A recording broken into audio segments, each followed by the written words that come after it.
प्रणाम दोस्तों। मैं आज डेथ एंड इनसाइड स्टोरी का अध्याय 5 का पार्ट 2 बताने वाला हूँ। तो अध्याय 5 का शीर्षक था महासमाधि। महासमाधि सारे खेल और नाटक का अंत है। इसमें अब चक्र समाप्त हो जाता है। अब और पुनर्जन्म का कोई सवाल नहीं। ये पूर्ण विलयन या विसर्जन है। अब आप बोल सकते हैं, यह इंसान सच में और नहीं है। तो पार्ट 1 में हम लोग ये डिस्कस किए थे कि समाधि क्या होता है और महासमाधि क्या होता है। समाधि कैसे समत्व का भाव होता है। तो इसमें हम अभी कुछ महासमाधियों के बारे में डिस्कस करेंगे, उनके उदाहरण देखेंगे। सदगुरु अपने जीवन में 2 महासमाधि देखे हैं, जिनमें से एक स्वामी निर्मलानंद जी की है और दूसरे उनके पत्नी विजी माँ की है। स्वामी निर्मलानंद जी बिल्लीगिरी रंगनबेट्टू पहाड़ या बिहार हिल्स पे रहते थे, जो कि कर्नाटक राज्य के दक्षिण हिस्से में आता है। वो अपने बचपन में सारे धर्म के संतों से मिलते हुए पूरे भारत घूमे थे और द्वितीय विश्व युद्ध के समय यूरोप में थे। युद्ध की दर्दनाक स्थिति देखकर उनको बेहद चोट लगा और वे भारत 1960 में आकर जीवन के अंतिम क्षण में 11 साल तक बीआर पर्वत पर रहे। निर्मलानंद जी बीआर हिल पे रहते हैं और वहीं पे उनका समाधि हुआ था, तो उन्हीं के बारे में बताया गया है। सदगुरु का उनसे मुलाकात 21 साल की उम्र के आसपास यानी 1978 के आसपास हुई। वो हमेशा हंसमुख आदमी थे और उस समय मौन व्रत में थे। उनको सदगुरु खाना मांगने पर वो आकर उनके चरण छुए और ये सदगुरु को थोड़ा परेशान किया, क्योंकि वो किसी को मानते नहीं थे और चरण छूना बहुत ही दूर की बात थी। फिर उनको रोटी और कुछ मधु के खाना मिला, जिसे वो बिना कुछ बोले खा गए। तो हुआ क्या था कि सदगुरु ट्रैकिंग करते थे बीआर हिल्स में और पहाड़ पे चढ़ने जाते थे। तो एक दिन उनको भूख लगा, तो उनको पता था यहाँ पे एक आश्रम है और वहां पे वो सीधा अपना बाइक लेके ऊपर चढ़े गए और सीधा उनके आश्रम के दीवार पर बाइक को ऐसे ही गिरा दिए, लगा के रख दिए। फिर अंदर जाके पहुंच गए उनके आश्रम में अंदर और निर्मलानंद जी को बोले कि मुझे कुछ खाने के लिए दीजिए। तो निर्मलानंद जी सीधा आके उनके पैर छू लिए और उनका पैर कीचड़ से भरा हुआ था, क्योंकि बारिश हो रही थी बाहर। तो सदगुरु को थोड़ा अजीब लगा कि ये आदमी आके मेरा पैर क्यों छू रहा है। फिर उनको कुछ खाने के लिए दिए और वो बिना कुछ बोले खा लिए। फिर धीरे धीरे उनका मुलाकात होती रही और एक प्रेमपूर्ण संबंध दोनों के बीच में बन गया। वो मौन रहते और लिख के बताते और सदगुरु बातें करते। सदगुरु में करुणा जागा और निर्मलानंद जी सभी चीजों की तरफ करुणामय पहले से ही थे। फिर सदगुरु को आत्म अनुभव होने के बाद वो योग सिखाने लगे और काफी दिनों के बाद फिर विजी माँ के साथ वो उनसे मिलने पहुंचे। विजी माँ को भी उनका संगत अच्छा लगा और फिर दोनों काफी बार उनसे मुलाकात और बातें करने आते थे। तो जब 21 साल में सदगुरु मिले, उसके बाद वो ट्रेकिंग करने बार बार आते थे और निर्मलानंद जी से उनका मुलाकात होती रहती थी और एक प्रेमपूर्ण संबंध बन गया दोनों के बीच में और बातें होती रही। सदगुरु जी खुद बातें करते थे और निर्मलानंद जी मौन व्रत में थे, इसलिए लिख के बताते थे। फिर 25-26 साल में सदगुरु जी को आत्मा अनुभव हुआ, आत्मज्ञान हो गया। उसके बाद वो योग सिखाने लगे। फिर उनकी शादी वादी भी हो गई थी विजी माँ के साथ। फिर विजी माँ के साथ वो निर्मलानंद जी से मिलने के लिए भी आते थे और क्योंकि निर्मलानंद जी का संगत अच्छा था, तो दोनों फिर काफी बार उनसे मिलने आए हुए थे। 1996 के आसपास सदगुरु जी विजी माँ और बेटी राधे के साथ जब उनसे फिर मिलने गए, तो निर्मलानंद जी बोले, जनवरी महीने में उत्तरायण के शुरुआत में वो अपना समाधि लेना चाहते हैं और उन्होंने समाधि के लिए एक छोटी जगह बना के रखे भी थे। उनको कारण पूछने पर उन्होंने बताया कि मैं योगी बनकर 72 साल जी चुका हूँ, अब रोगी होकर मरना नहीं चाहता। पर उनको समाधि लेने का तरीका नहीं पता था। तो जब 72 साल के करीब हो गए थे 1996 में, निर्मलानंद जी, तो वो बोले कि मैं समाधि लेना चाहता हूँ, पर मुझे समाधि कैसे लेते हैं वो मुझे नहीं पता है। तो जब सदगुरु जी उनसे मिलने गए थे, तो उनके पास आके निर्मलानंद जी पूछने लगे कि आप मुझे बताइए कि अ, मैं कैसे समाधि ले सकता हूँ। अभी मैं योगी बन के इतना साल जिया हूँ, और रोगी फिर उम्र हो जाएगी, फिर रोगी बन के फिर से मैं और जीना नहीं चाहता हूँ। मैं इसी शरीर में, जब मैं सुस्त हूँ, सब कुछ ठीक है, तब मैं अपना शरीर छोड़ना चाहता हूँ। तो उन्होंने सदगुरु को प्रश्न करना शुरू कर दिया कि समाधि कैसे ली जाए, क्योंकि निर्मलानंद जी को ये सब पता नहीं था। वो जीवन में बहुत कुछ अनुभव किए थे, पर वो अपने आप को नहीं जानते थे पूर्ण तरह से। तो सदगुरु जी ने उन्हें एक अलग अंदाज से सारी चीज बताना शुरू किए कि उनको क्या करना चाहिए और क्या नहीं, क्योंकि शरीर को बिना क्षति पहुंचाए छोड़ने के लिए एक सिद्धि चाहिए। इसीलिए उनको सारे छोटे छोटे बातें बताए। पास में बिज्जी माँ बैठे सुन रही थी और बीच बीच में रो पड़ती थी।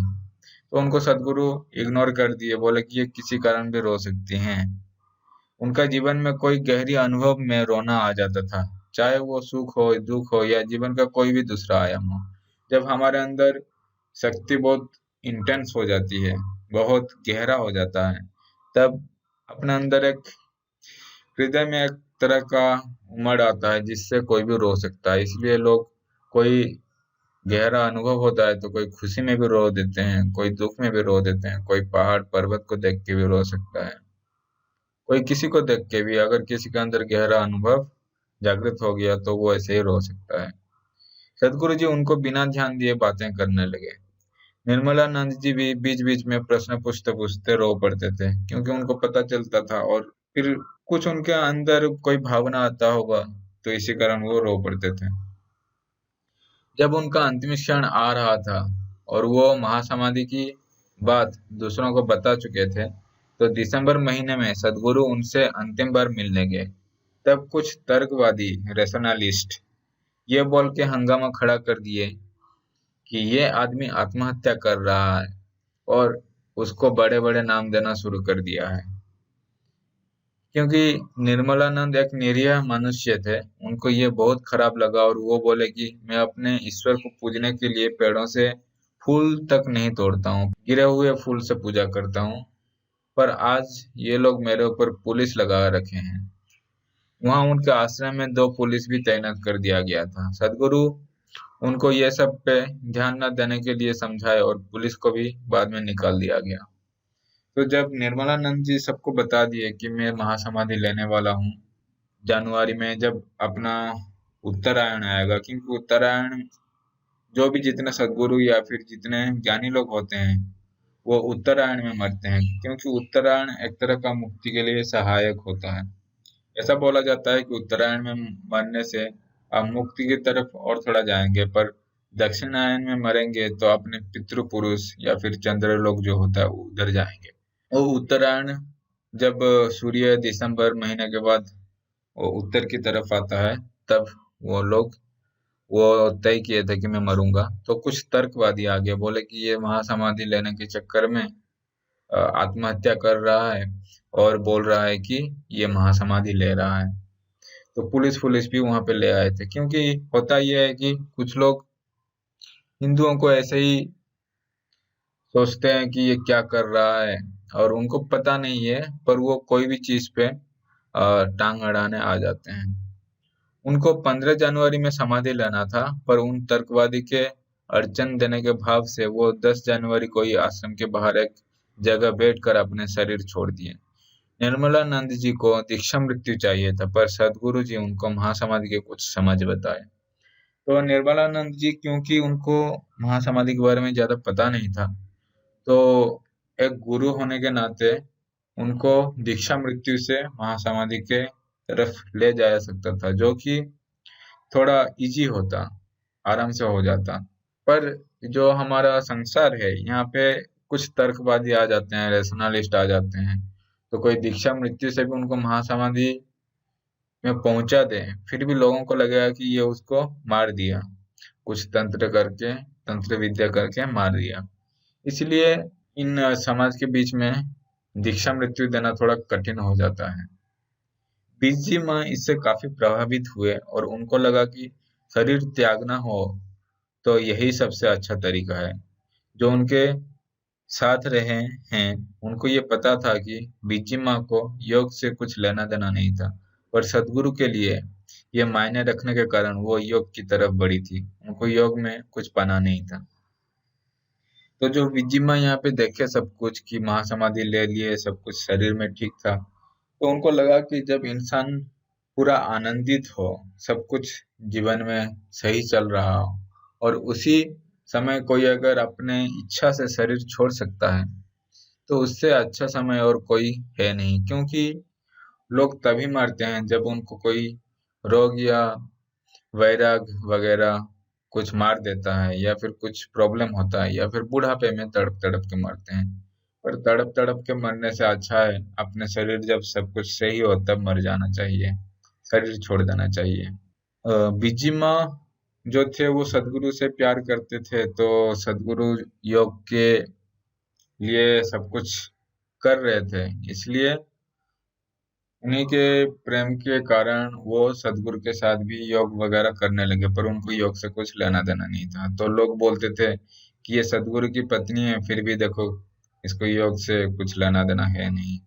जब निर्मलानंद जी से शरीर छोड़ने की बात हो रही थी, तो वो रो रहे थे, और जब वहां से वो लोग वापस आ रहे थे, तो आधे रास्ते में वो सदगुरु जी से बोले कि जो आप उनसे कह रहे थे वो मुझे चाहिए, और उसी में वो अड़ी रही। तो वो बोली कि जब वो लोग वापस आए वहां से, आश्रम से, निर्मलानंद जी के बातें करने के बाद उस दिन, तो वो रास्ते में अड़िग होकर रह गए कि मुझे भी ये चीज समझना है कि मैं अपना शरीर कैसे त्यागूं, कैसे महासमाधि में जाऊं। क्योंकि उनको वो बात इतना छू गया था कि जब सब कुछ सही हो वैसे ही कोई आदमी को मरना चाहिए। तो सदगुरु मजाक करने लगे कि तुम कब जा रहे हो, वाह कब जा रहे हो। और पर उनको वो मजाक नहीं लगा, और वो तो सीरियस थी, तो वो अपने बातों पे अड़िग रही और गंभीर हो गई। तो सदगुरु बोले ठीक है, और ज्यादा मजाक करना सही नहीं है। तो वो बोले कि ठीक है, तुम्हें अगर चाहिए तो शंभो शंभो नाम का जाप करते रहो, देखते हैं तुम कितना दूर जा पाते हैं। वो रास्ते में बैठ के उनसे प्रार्थना कर रही थी कि मुझे बता दीजिए करके। तो सदगुरु ने उनको ना दीक्षा दिया ना कुछ दिया, उनको बोले कि सिर्फ आप शंभु नाम का जाप करिए। उनकी इतनी दृढ़ इच्छा शक्ति थी कि वो कुछ ही समय में कहीं ज्यादा आगे निकल गई। वो एक साधिका बन चुकी थी, अब वो और सदगुरु की पत्नी नहीं थी। तो उनके मन में इतना दृढ़ संकल्प था कि मुझे ऐसे जाना है, तो इसलिए वो इतना उसी में समा गए, शंभो शंभो साधना करके वो एक साधिका बन चुकी थी। अब वो किसी का पत्नी नहीं थी कि किसी का माँ नहीं थी, तो वो एक तरह का योगिनी बन चुकी थी, और उसी में सब कुछ अपना शक्ति उसी में सब दे दी। उनके अंदर ये गुण था कि जब वो अपना मन किसी चीज के ऊपर बना लेती हैं, तो वो अपना सब कुछ उसी में दे देती है, और ये साधना बहुत तीव्र हो गई थी। उनको साधना से रोकने या धीरे जाने के लिए कहने पर वो बोली, मेरा अंतःकरण अभी आनंदित है, और बाहर के लोग भी मुझसे खुश हैं, प्रेम करते हैं। अभी आप मुझे जाने को रोक रहे हैं, क्या बाद में आप मुझे जाने का अनुमति देंगे? तो सदगुरु जी उनको बोले थे कि अभी क्यों जा रहे हो, अभी 7 साल की बच्ची है, बाद में जा सकते हो। तो वो बोले कि अभी सब मेरे से खुश हैं, मेरे अंदर भी खुशी है, तो अगर मैं अभी नहीं जाऊंगी तो कब जाऊंगी? आज मुझे मना कर रहे हैं, कल क्या आप जाने के लिए अनुमति देंगे? तो सदगुरु जी उनसे और कुछ बात नहीं कर पाए, फिर क्या बात करेंगे। तो वो ध्यानलिंग के प्रतिष्ठा में भी भागीदारी थी, और अपना सब कुछ उसी में दे दी। वो ध्यानलिंग के प्रतिष्ठा के बाद शरीर छोड़ना चाहती थी, इसलिए वो दिसंबर, जनवरी और फरवरी महीने की पूर्णिमा को अपने हाथों से सारी ब्रह्मचारी को खाना परोसना चाहती थी और फरवरी के पूर्णिमा को शरीर छोड़ के जाना चाहती थी। तो तब ध्यानलिंग का प्रतिष्ठा भी हो रहा था। 1997 के अंतिम समय में वो सब खत्म हो जाने वाला था और फरवरी महीने के पूर्णिमा तक वो खत्म हो जाना चाहिए था। तो उसी में ये, क्योंकि ये भागीदारी था उनका, तो इसीलिए वो अपने हाथों से सब ब्रह्मचारी को खाना खिला के सब कुछ करके ध्यानलिंग का प्रतिष्ठा करके शरीर भी छोड़ देना चाहती थी। और जब ध्यानलिंग प्रतिष्ठा की सबसे तैयारी चल रही थी, विजिमा अपने शरीर छोड़ने का तैयारी में लगे हुए थे।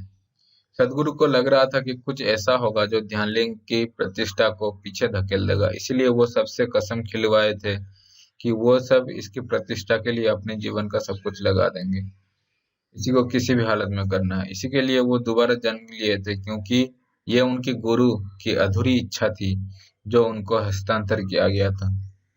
तो आप सबको जैसे पता है, सदगुरु श्री ब्रह्मा का जन्म भी लिए थे फिर से, क्योंकि सदगुरु श्री ब्रह्मा होके वो कर नहीं पाए, इसलिए उनको फिर से सदगुरु जग्गी वासुदेव होके जन्म लेना पड़ा। तो क्योंकि वो ध्यानलिंग का प्रतिष्ठा करना चाहते थे और ये उनका गुरु का दिया हुआ था, जो एक लकड़ी से उनके शरीर पे छू के उनको ये दीक्षा दिए हुए थे।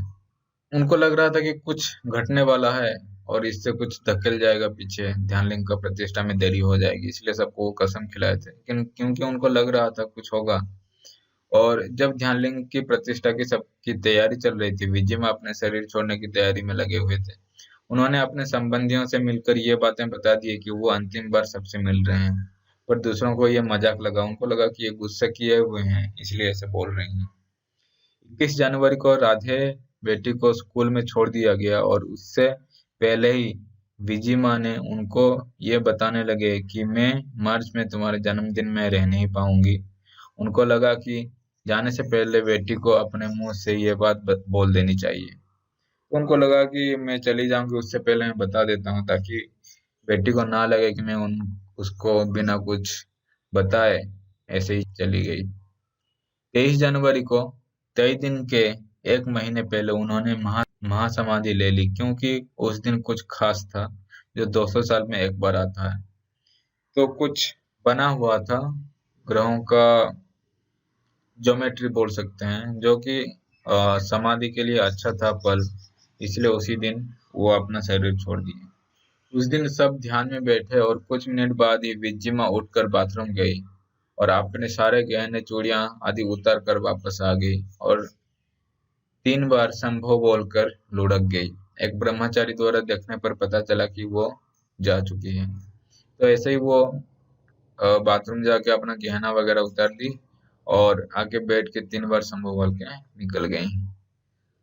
अपने को शरीर से बाहर फेंक पाना एक बहुत ही बड़ी क्षमता है, जिसके लिए निर्मलानंद जैसे ज्ञानी को भी जूझना पड़ा था, पर वो बिना गुरु के सहायता से केवल अपने साधना से मुक्ति तय कर ली।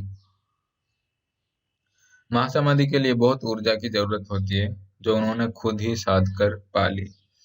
तो सदगुरु जी को नहीं लगा था कि उनके सहायता के बिना उनकी पत्नी अपने अंदर इतनी ऊर्जा इकट्ठा कर लेंगे कि अपने प्राण को वो ऐसे ही धकेल के खुद से फेंक के बाहर निकाल सकते हैं। इतनी उनके साधना में तीव्रता था कि वो ऐसे ही अकेले में शंभु नाम लेके निकल गए। सदगुरु चाहे तो उन्हें रोक सकते थे, पर विजिमा ऊर्जा और चेतना के एक रेखा को पार कर चुके थे, जिसके बाद उनको रोकना सही नहीं था। ध्यानलिंग अभी भी अपूर्ण था, पर उन्हें रोका नहीं जा सका। उस रेखा के बाद कोई किसी का भाई, बहन, स्वामी या स्त्री नहीं रहती, और महासमाधि के लिए ऐसे कोई जीवन को रोकना नहीं चाहिए, क्योंकि महासमाधि आत्महत्या नहीं है, मुक्ति है। ऐसे ही महासमाधि के बहुत मजेदार किस्से हैं, जिनमें एक किस्सा बौद्ध मुनि लेमन पेंग और उनकी बेटी की है। पेंग ने समाधि के लिए अपने कमरे बनाए, नहा धो के मध्याह्न में शरीर छोड़ने के लिए पलंग पर बैठ गए और अपने बेटी को बोले, मध्याह्न होने पर मुझे खबर करना। तो लेमन पेंग एक बौद्ध मुनि थे और बहुत धनी थे। तो उन्होंने अपनी बेटी, बेटा और स्त्री पुत्र के साथ सब कुछ छोड़ के संन्यास हो गए और एक अलग जगह पर रहने लगे। और एक दिन जब उनको समाधि लेना था, तो वो सब कुछ अपने कमरे को सजा के पलंग पर बैठ गए और बोले कि मैं मध्याह्न 12 बजे अपना शरीर छोड़ने वाला हूँ। तो जब मध्याह्न होगा मुझे बता देना, मैं अपना शरीर छोड़ दूंगा। तो लिंग चाओ, जो उनकी बेटी थी, एक आध्यात्मिक खोजी थी जो चीजों को जल्दी समझ लेती थी। लिंग चाओ ने मध्याह्न से पहले अपने पापा से कहा कि देखिए, शायद कोई ग्रहण लगने लगा है। पांग ने जैसे ही खिड़की के पास गए तो उनकी बेटी पलंग पर जाकर अपनी शरीर छोड़ दी। तो जो ऊर्जा का एक बनाया गया था कमरे के अंदर, अ, तो उसी को देख के उनकी बेटी उसी को ही पकड़ के उसी के सहारे अपने शरीर छोड़ दी, क्योंकि ये पल उनको फिर मिलेगा नहीं मिलेगा, यही सोच के उसने पहले उनके उसके पापा से पहले वो अपना शरीर छोड़ दी। ऐसा कहा जाता है कि पांग ने जानबूझकर शक्ति का माहौल बनाए रखे थे, जिसको देखकर उनकी बेटी समाधि के लिए इच्छित होकर शरीर त्याग दी। बाद में बेटी को संस्कार कर दिया गया और वहां के गवर्नर अपने अंतिम श्रद्धांजलि देने के लिए वहां आए हुए थे। पांग ने 7 दिन के संस्कार के बाद गवर्नर से बातें करते हुए बैठे बैठे अपने शरीर वहीं पे त्याग दिए। तो लोग बहुत तरह के शरीर त्यागते हैं और समाधि में जाते हैं। जैसे भगवान श्री राम जल समाधि लिए थे, ऐसे हजार हजार लोग लेते हैं। जैसे वेलियनगिरी पहाड़ पर कार्तिकेय भी खड़े खड़े समाधि लिए थे, वो एक योगी का महासमाधि होता है। तो इसी तरह बहुत लोग बहुत तरह के समाधि लेते हैं। बोला जाता है कि भगवान शिव अपना समाधि कैलाश पर्वत पे लिए हुए हैं, ये जैन धर्म के आधार पर। और झारखंड में यहाँ पे एक पहाड़ है, पारसनाथ पहाड़ है झारखंड का, जहाँ पे बहुत सारे जैन भिक्षु लोग भी, अ, महावीर जैसे हो गए, वो अपना समाधि लिए हैं। तो ऐसे बहुत सारे लोग समाधि लिए हैं, पर सदगुरु ये 2-3 एग्जाम्पल दिए हैं, जैसे जिसके बारे में वो खुद अपने आप से देखे हैं लोगों को समाधि लेते हुए। तो इसके बाद हमारा अध्याय है 6, 7, 8, 9, जो कि मृत्यु की करुणा, द ग्रेसफुलनेस ऑफ डेथ के ऊपर है। The gracefulness of death become me. I was born in my mother's womb, but she did not create me. I eat the salt of this earth, but I do not belong to her. मैं अपने माँ के गर्भ में था, पर वो मुझे बनाए नहीं। मैं इस पृथ्वी का नमक खाता हूँ, पर मैं पृथ्वी का नहीं हूँ। It is through this body that I walk, but I am not it. It is my mind through which I work, but it could not contain me. मेरा ये शरीर है जिसके कारण मैं चल पाता हूँ, बट मैं ये नहीं हूँ। मेरा ये मन है जिससे मैं ये सब काम कर पाता हूँ, पर ये मुझे अपने अंदर नहीं रख पाता। In the limitations of time and space I live, but it has not denied me unboundedness.